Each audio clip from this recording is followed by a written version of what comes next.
ছোটকালে স্বপ্নগুলো আজগো পূরণ হইতে যাচ্ছে। মোরা কিন্তু আজগো রওনা দিছি আন্দারকোটা মেয়াবাড়ি শ্রীরামপুর। এর নাম কিন্তু মোরা ছোটকালে দুগুনি শুনতে আছে, কিন্তু যাওয়ার হয় নাই। আজগো ফাইনালি চললেই আইলাম সেই জমিদার বাড়িতে। জমিদার বাড়ির প্রথম গেট দিয়েই কিন্তু মোরা ঢুকলাম। ওরে আল্লাহ, যাইয়ে দেখি এখানে ফটোশুটের মানের কোনো অভাব নাই।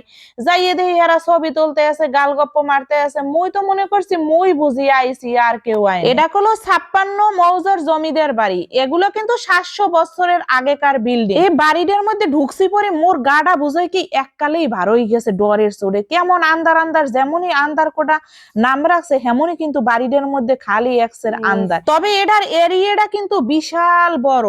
সেই জমিদারের যারা নাশা পিসা আছে তারা কিন্তু এই ভিতরের মধ্যে বাড়িঘর উড়াইয়া এখন পর্যন্ত তারা বসবাস করতে আছে। তবে এরিয়াটা এত বড় দেখলে এককাল ডর করে। আর এইটা বলে আনলে জেলখানা, এই জেলখানার মধ্যে আনলে মানুষ যারা অপরাধ করতে হ্যাগো ঢুকাই থইতে। আর এইখানে কিন্তু জোড়া কবর, এই জোড়া কবর কিন্তু অনেক বছর ধরে নাম শুনি কিন্তু দেখা হয় না। আর এই ডিগি, এই ডিগিতে যত খাওন দাওন মেজবান হইতে এই ডিগিতে কিন্তু থাল ভান্ডবাড়ি সব এই ডিগিতে ওঠে। এই ভান্ডবাড়িতে বলে কয়েকখান কেরা রাখিয়ে দিয়েছিল, হেই তো কোনে বলে আর এই ডিগিতে ওঠে না। আর এখানে কিন্তু আইছে জমিদারেরা যে জায়গায় বাস করতে, এইটা কিন্তু জমিদারের মসজিদ। এইখানে বই এই জমিদারের নামাজ টামাজ পড়তে।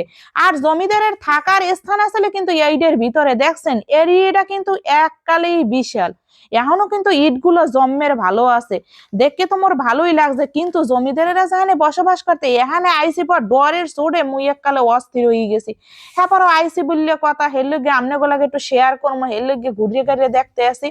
আর এখানে কিন্তু একটা বাড়িও আছে, কিন্তু এই বাড়ির মধ্যে কিন্তু কেউ বসবাস করে না, কিন্তু লোকজন পোলাপান ঢুকে এই বাড়ির মধ্যে আড্ডাবাজি করে টারে, যাই হোক যেটা আমরা শুনলাম। এই জায়গাটা কিন্তু জম্মের নীরব, চারিপাশে তো কোনো লোকজনও নাই আর ঘর বাড়িও নাই। এর মধ্যে যদি মানুষ মারিয়ে কাটতেও রাখে যায় তাই কেউ আলাপ পাইবে না। আর এইখানের যে এই রুম গুলো দেখেন, ওই যে দরজাগুলো, এই দরজার মধ্যে কিন্তু জমিদারের পুরো পরিবার বসবাস করতে। তবে আমার ভিডিওটা আজকে স্কিপ না করে আপনারা একটু মনোযোগ সহকারে দেখবেন, কারণ কি 700 বছরের আগের বিল্ডিং তো সহজে কোথাও দেখি নেই। এই কিন্তু মোর জীবনে প্রথম দেখলাম, তবে আপনারা মনে হয় ভিডিওতে এই প্রথম দেখছেন। যাই হোক, মোর কিন্তু এখানে দেখাটা শেষ। এখন জমিদার যে ডিগির মধ্যে গোসল করতে, এই ডিগিটা দেখতে আইছি। এটা কি ভাবা যায় 700 বছরের আগেকার ডিগি? যাই হোক, ডিগিটা দেখে তো মোর ভালোই লাগছে, মনে চাইছে যে মুই একটা ডুব দিয়ে যাই। যাই হোক, এখন কিন্তু মোরা এই জায়গা দিয়ে রওনা দিয়ে যাবো হেই 700 বছরের আগেকার ব্রিজ।